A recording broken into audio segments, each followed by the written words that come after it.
हमारे एक मेंबर पूछते हैं कि मेरा ECG, two D echo, TMT, troponin, CPKMB all test are normal but chest में पेन होता है, लेफ्ट हैंड में एंड पीठ में भी दर्द होता है। क्या सर ये पेन हार्ट का हो सकता है? तो जैसे कि मैं पहले भी बहुत बार बता चुका हूँ, आपके केस में मैं एक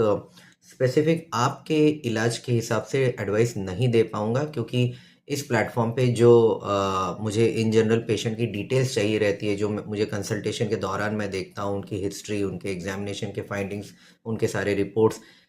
ये देखने के बाद ही मैं कुछ एक पर्सनलाइज एडवाइस दे सकता हूँ। जितना आपने मुझे इन्फॉर्मेशन दिया है, इससे एक पर्सनलाइज एडवाइस देना पॉसिबल नहीं है, लेकिन एक जनरल इसके ऊपर मैं अपना ओपिनियन दूंगा जो हमारे ग्रुप मेंबर्स के भी काम में आए। तो ये जो बेसिक हार्ट के सारे टेस्ट है, जैसे ईसीजी, इको, टीएमटी और even blood taste like troponin और सीपीकेएमबी, अगर ये सारे के सारे नॉर्मल आते हैं आपके, तो उस व्यक्ति को जिसमें ये सारी चीज़ें नॉर्मल आई है, उनको हार्ट के वजह से चेस्ट पेन हो रहा है, या फिर उनको जो चेस्ट पेन हो रहा है उसका कारण हार्ट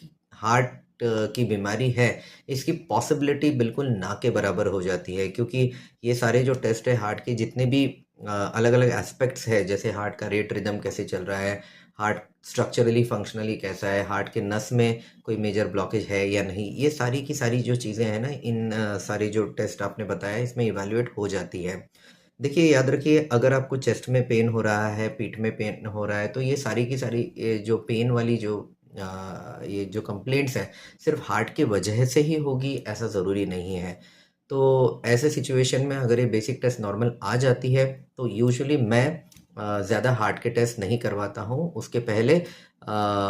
उस व्यक्ति को कहता हूँ कि जाकर किसी एक जनरल फिजिशियन से मिलिए, देखिए कि कोई हार्ट के अलावा दूसरा कोई कारण तो नहीं है इस तरह का पेन होने का। हाँ, अगर बाकी के भी सारे इन्वेस्टिगेशन नॉर्मल आ जाते हैं, तो ऐसे केस में हार्ट की कुछ एडवांस टेस्ट